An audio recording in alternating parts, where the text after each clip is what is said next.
प्यारे बच्चों, आपकी 10वीं कक्षा का पहला पाठ रासायनिक अभिक्रियाएं एवं समीकरण।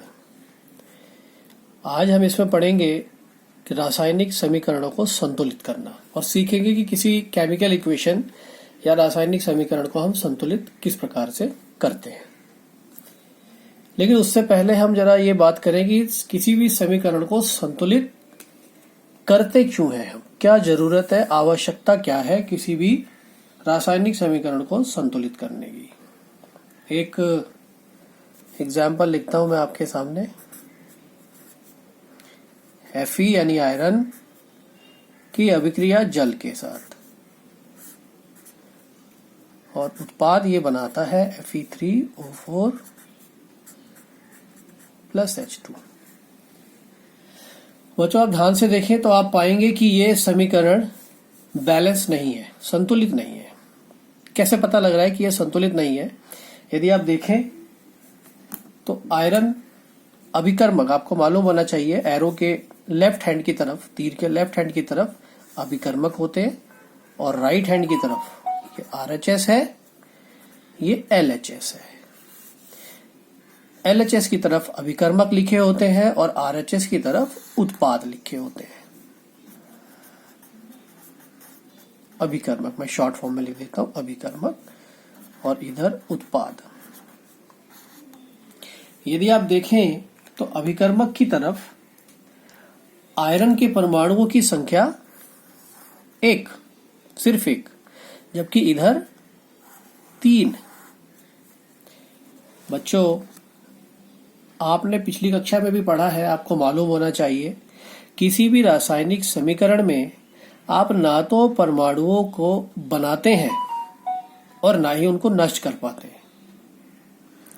यहां पर एक आयरन और उत्पाद में 3 आयरन, तो ये 2 आयरन एक्स्ट्रा कहां से आ गए, यही हमें देखना है।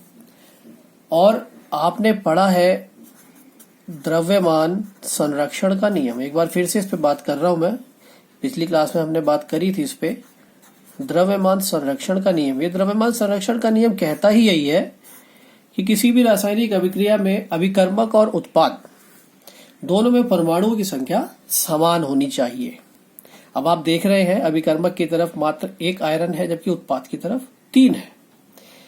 इसलिए हमें इसको बैलेंस करने की जरूरत होती है, इसलिए इसको हमें बैलेंस करना पड़ता है, संतुलित करना पड़ता है, क्योंकि हमें दोनों ही तरफ परमाणुओं की संख्या बराबर करनी है। आइए कुछ उदाहरण लेते हैं और फिर समीकरण को संतुलित करना सीखते हैं। यही एग्जाम्पल लेते हैं। Fe प्लस H2O, इसने हमें दिया Fe3O4 प्लस H2। फटाफट एक टेबल बना लेते हैं।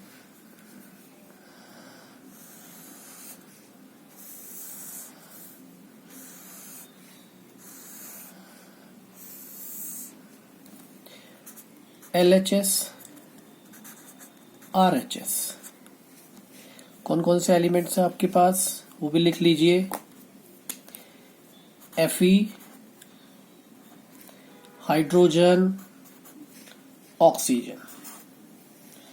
अब आप दोनों तरफ इनको काउंट करिए, इनके परमाणुओं की संख्या, और वो टेबल में लिख लीजिए। आयरन के LHS, आपको पता होना चाहिए LHS है, इधर आयरन का सिर्फ 1 परमाणु आपको दिख रहा है तो इधर 1 लिख लीजिए। जबकि RHS इस तरफ आयरन के 3 दिख रहे हैं तो इधर 3 लिख लीजिए। ऐसे ही हाइड्रोजन लिख लीजिए 2, इधर हाइड्रोजन 2, ऑक्सीजन इधर मात्र 1, इधर ऑक्सीजन 4।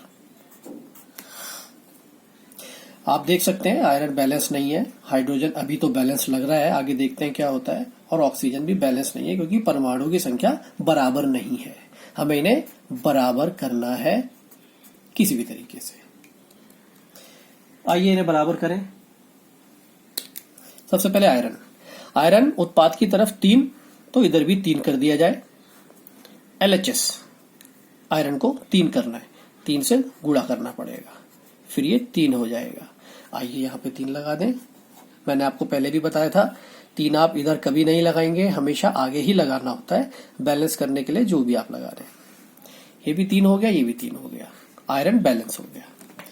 अब चलते हैं उत्पाद पे, आपने नजर डाली तो ऑक्सीजन 4 दिख रहा है, ऑक्सीजन 4 दिख रहा है, जबकि इस तरफ अभिकर्मक की तरफ ऑक्सीजन मात्र 1।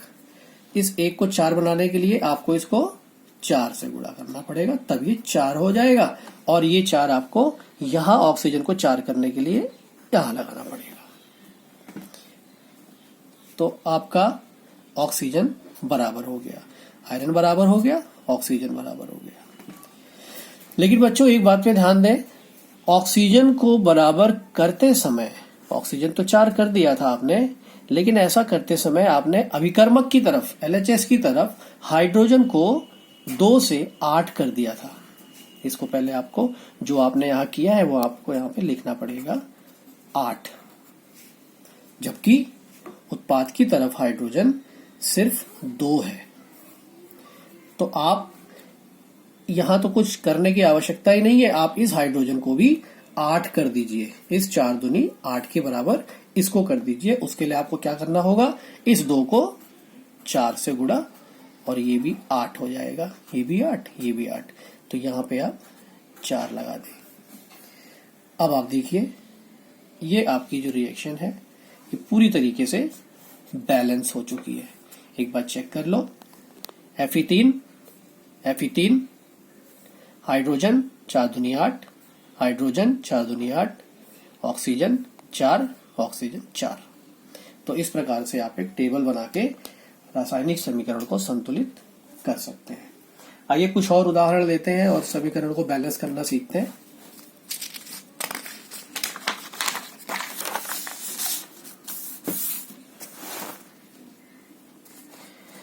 मैं कुछ एग्जाम्पल लेता हूं आपकी टेक्स्ट बुक के। पहला एग्जाम्पल है HNO3 की अभिक्रिया कैल्शियम हाइड्रोक्साइड के साथ जो हमें प्रोडक्ट देता है CaNO3 होल ट्वाइस और साथ में जल। बच्चों क्या ये बैलेंस है? आइए देखें। और बच्चों इस टेबल को बनाकर समीकरण को बैलेंस करने के बाद जब आप इस तरह के कुछ और समीकरण आप बैलेंस कर लेंगे 6, 7, 8, 10, तो आपको प्रैक्टिस हो जाएगी और फिर आप डायरेक्ट उसको बैलेंस करना सीख जाएंगे। तो आइए डायरेक्ट करने की कोशिश करते हैं। हाइड्रोजन 1 और 2, ये ब्रैकेट के बाहर 2 लगे होने का मतलब है कि ब्रैकेट के अंदर जो भी है उनकी संख्या 2 है। ऑक्सीजन भी 2 है, हाइड्रोजन भी 2 है। अभी फिलहाल हम हाइड्रोजन से मतलब रखते हैं, तो हाइड्रोजन 1 और 2 3, जबकि इधर सिर्फ 2। तो हाइड्रोजन की संख्या को आपको सबसे पहले बैलेंस करने के लिए इस 2 को आप 4 बना दीजिए। 2 दूनी 4 कर दिया आपने हाइड्रोजन को। यहां भी 4 बनाना चाहिए, यहां 2 लगा दे। ये नंबर आ गया इसके आगे, ये 2 लगा दीजिए। अब क्या हो गया, हाइड्रोजन 2 हो गया और हाइड्रोजन 2 पहले से था। हाइड्रोजन 2, हाइड्रोजन तो 4 और ये भी 2 दूनी 4, तो हाइड्रोजन बैलेंस। चलते हैं नाइट्रोजन की तरफ। नाइट्रोजन 1, नाइट्रोजन 2, लेकिन ये नाइट्रोजन अब 1 नहीं रह गया बच्चों। जैसे ही आपने आगे 2 लगाया, ये नाइट्रोजन भी 2 हो चुका था। ये नाइट्रोजन भी 2, ये नाइट्रोजन भी 2, नाइट्रोजन इज बैलेंस्ड। आगे चलते हैं ऑक्सीजन की तरफ। ये 2 लगाने से ऑक्सीजन 2 तियां 6 हो गया और ये ऑक्सीजन 2 8 हो गया। और इस तरफ 3 दूनी 6 ऑक्सीजन और 2 8 ऑक्सीजन, यानी ऑक्सीजन भी बैलेंस। क्या रह गया, कैल्शियम। कैल्शियम 1, कैल्शियम 1, कैल्शियम भी बैलेंस। तो ये आपकी अभिक्रिया पूरी तरीके से बैलेंस हो गई। को करना कुछ भी नहीं है खास इसमें, आपको सिर्फ परमाणु की संख्या को काउंट करना है और बस गुणा करना तो आपको आता ही है और नीचे कुछ लगाना नहीं है नंबर, हमेशा आपको आगे ही लगाना है। तो आगे लगा करके कुछ भी इस तरह का आप बैठाएंगे हिसाब और उसको जब तक परमाणु की संख्या बराबर ना हो जाए आप ये करते रहेंगे और फिर आप देखेंगे आपका समीकरण बैलेंस हो जाएगा। एक एग्जांपल और लेता हूं मैं। चलिए ये लेते हैं NaOH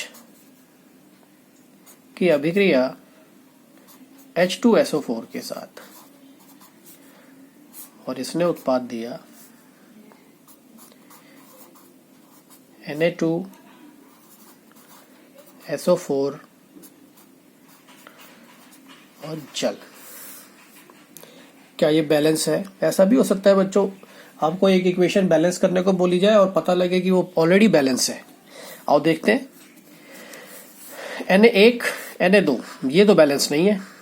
उत्पाद की तरफ सोडियम के 2 हैं, इधर 1 है, इसको 2 कर दीजिए, 2 कर दिया।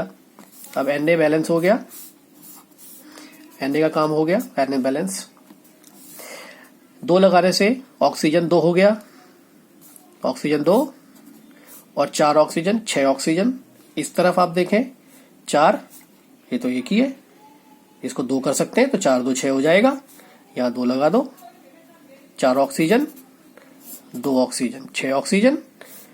और अभिकर्मक की तरफ आपने पहले ही देख लिया था 4 और 2 6 ऑक्सीजन, ऑक्सीजन भी बैलेंस। हाइड्रोजन की तरफ बढ़ते हैं।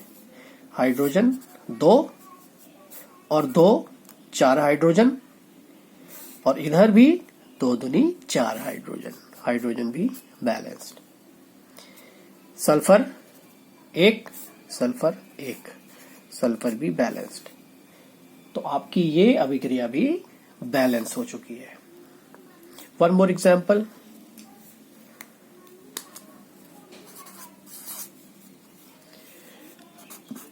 NaCl की अभिक्रिया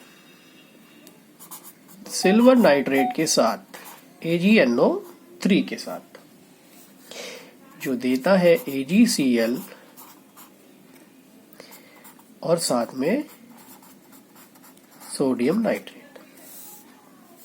देखें, इसको बैलेंस करने का प्रयास करते हैं। अभिकर्मक की तरफ सबसे पहले सोडियम 1 सोडियम 1, सोडियम तो पहले से ही बैलेंस्ड है। क्लोरीन 1 क्लोरीन 1, और तो कहीं क्लोरीन नहीं है, 1 क्लोरीन भी बैलेंस्ड। सिल्वर 1 सिल्वर 1, सिल्वर भी बैलेंस हो गई।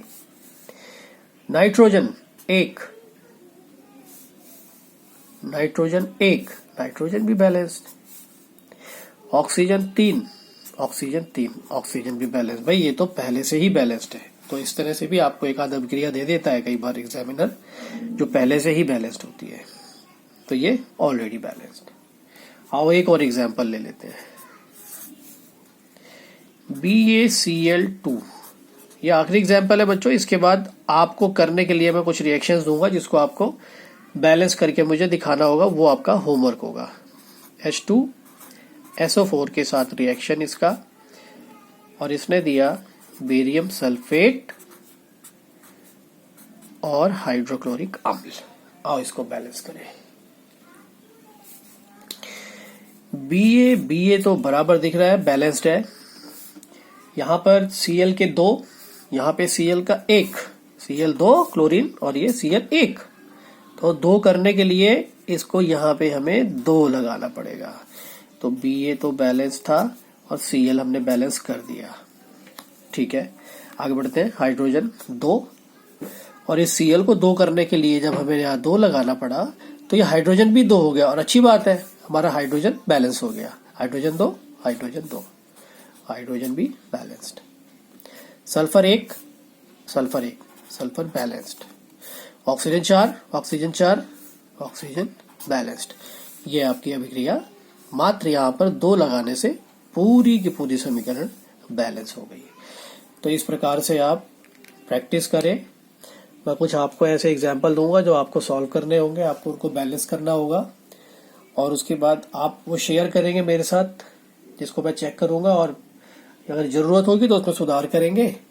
और इस तरह से आप कई सारे समीकरणों की जब प्रैक्टिस कर लेंगे तो आपको इक्वेशन को बैलेंस करना बहुत अच्छे से आ जाएगा। तो मैं आपको कुछ समीकरण देता हूं जो आपको करने हैं।